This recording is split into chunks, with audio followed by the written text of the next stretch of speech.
The 9-month journey of a woman becoming a mother takes a toll on the woman's life. It is filled with ups and downs, with physical changes, with hormonal changes, with emotional changes. अब baby होने के बाद में वो changes दोबारा होते हैं तो समझ में नहीं आता क्यों हो रहा है, क्या हम एक्सपेक्ट करें, क्या चीज़ें नॉर्मल हैं, क्या अब नॉर्मल है।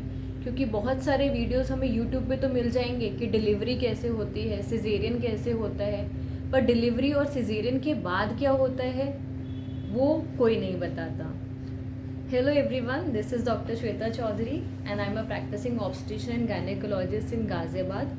तो हम बात करने वाले एक ऐसे ही टॉपिक के ऊपर आज कि क्या चीज़ें हम नॉर्मली एक्सपेक्ट करेंगे डिलीवरी के बाद या सिजेरियन के बाद होना, जो चीज़ें नॉर्मल हैं, क्या हमें अपने शरीर से एक्सपेक्टेशंस रहेंगी, कैसे हमें उसका ध्यान रखना है, और क्या वार्निंग साइंस है जिन केसेस में हम हॉस्पिटल जाएंगे।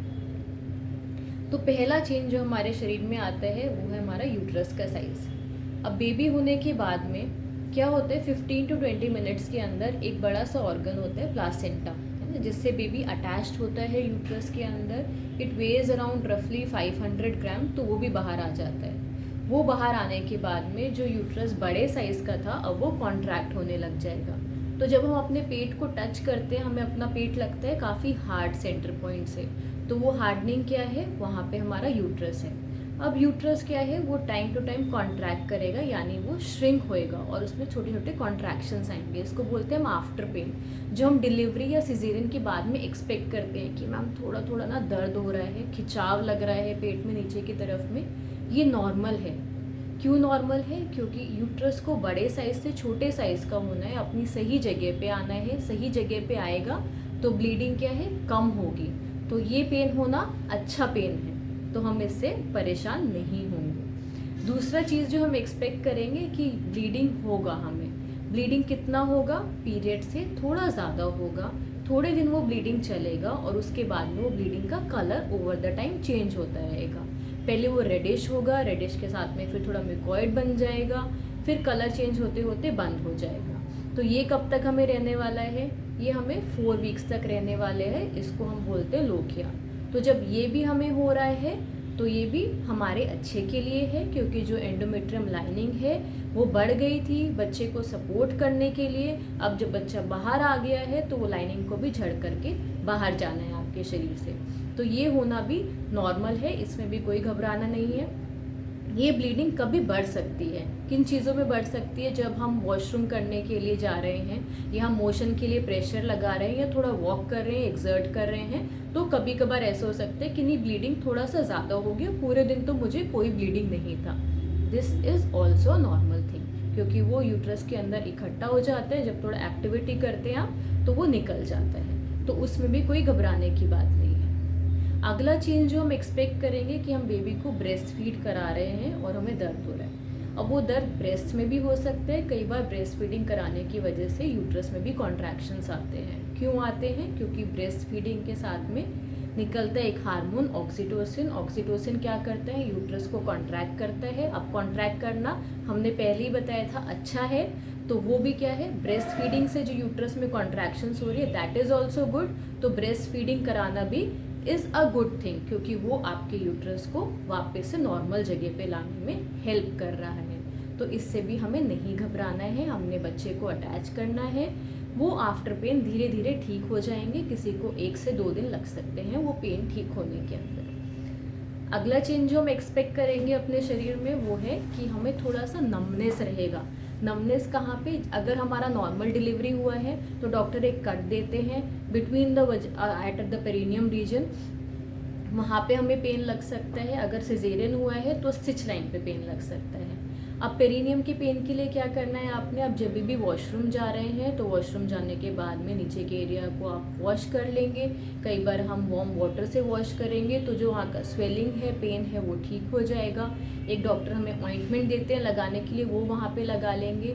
आपको कभी बार ऐसा लग सकता है नॉर्मल डिलीवरी के बाद में जो आपका पॉटी वाला एरिया है, रेक्टल एरिया, वहाँ पे कुछ स्वेलिंग बन गई है। अगर आपने बहुत बेयर डाउन करा है, बहुत प्रेशर लिया, तो वो स्वेलिंग कई बार ज़्यादा भी लग सकती है। तो जब डॉक्टर सिकाई करने को बोलते हैं नॉर्मल डिलीवरी के बाद में कि आप एक गर्म पानी का टब लीजिए, उसमें थोड़ा सा बीटाडीन डाल लीजिए एंड उसमें 5 to 10 मिनट्स आपने बैठ के सिकाई करना है। ये पानी आपने ल्यूक वार्म लेना है, एकदम गर्म उबलता हुआ पानी नहीं, ल्यूक वार्म पानी, उसमें बैठ के सिकाई करेंगे तो दोनों चीज़ों में फ़र्क पड़ेगा। आपको जो नीचे टाँके आए हैं वो भी जल्दी ठीक हो जाएंगे और जो नीचे हीमोरॉइड्स आपको बने हैं, जो स्वेलिंग बना है पॉटी वाले एरिया पे, वो भी जल्दी ठीक हो जाएगा। ठीक है, अब हमें पता है ये चेंजेस हमारे शरीर में आने हैं तो हम चेंजेस को एक्सेप्ट करेंगे, इनसे परेशान नहीं होंगे। किन केसेस में हमारे को डॉक्टर के पास में जाना है? अगर हमें ब्लीडिंग काफ़ी ज़्यादा हो रहा है, फ्रेश रेड कलर का हो रहा है, कुछ उसमें खून के थक्के जा रहे हैं, विल गो टू डॉक्टर। हमारे पेट में अगर तेज़ दर्द हो रहा है तब हमें जाना है, या हमें लग रहा है टाँकों वाली जगह पे सूजन ज़्यादा हो गई है, कुछ प्रॉब्लम्स हो रहे हैं या मोशन नहीं हो पा रहा है, कॉन्स्टिपेशन का प्रॉब्लम हो रहा है, तो हम एक बार अपने डॉक्टर को बताएंगे। अब ये रहे हमारे फिजिकल चेंजेस के बारे में। कुछ चेंजेस आते हैं इमोशनली ना, हार्मोनल चेंजेस। क्यों? क्योंकि पूरे प्रेगनेंसी में हमारे पास थे सब हैप्पी हार्मोन्स, तो हमारे जो इमोशंस वो यहाँ पे अब एकदम से हैप्पी हार्मोन्स चले गए तो हमें क्या लगेगा? मूड चेंजेस लगेंगे, एंजाइटी लगेगी, बात बात में गुस्सा आएगा, कोई बच्चे के बारे में कुछ बोल देगा तो बहुत ज़ोर से गुस्सा आएगा, कभी भी रोने का मन करेगा। ये भी नॉर्मल है, इसमें कुछ नहीं करना।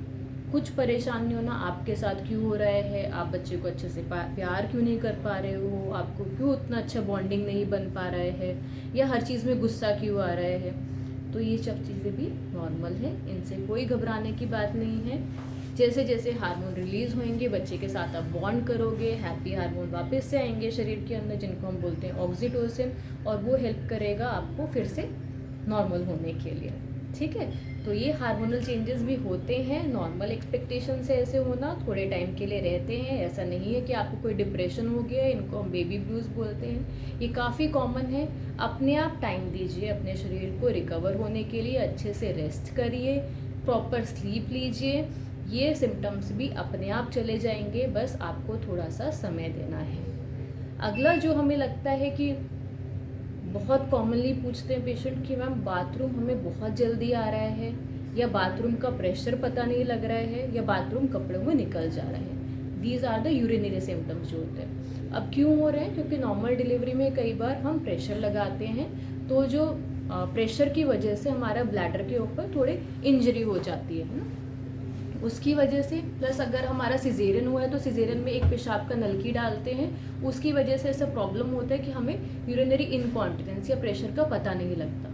तो ये चेंजेस भी धीरे धीरे अपने आप ही सही हो जाते हैं। इनिशियल 1-2 दिन के लिए हमें ऐसा लगता है कि बाथरूम बार बार जाने का अर्ज हो रहा है या प्रेशर नहीं पता लग पा रहा है, पर ये भी हो जाएगा आपको। फर्स्ट टाइम जब आप यूरिन करने जाएंगे तो आपको ऐसा लग सकता है कि पेन है या नीचे बर्निंग है, वो भी धीरे धीरे ठीक हो जाएगा। अगला चेंज जो हम एक्सपेक्ट करते हैं वो है कि पॉटी वाले एरिया पे हमें कुछ प्रॉब्लम हो सकता है मोशन पास करने में, या पेन हो सकता है क्योंकि हमने इतना बेयर डाउन किया था नॉर्मल डिलीवरी के समय पे, कुछ वहाँ पे इंजरी हो जाती है या हीमोरॉइड्स बन जाते हैं जिसकी वजह से ऐसा प्रॉब्लम होता है। ये भी प्रॉब्लम सिट्सवा जैसे हमने बताया था उससे ठीक हो जाएगा। अगर नहीं ठीक होता है तो एक बार अपने डॉक्टर को जाके दिखा लेंगे।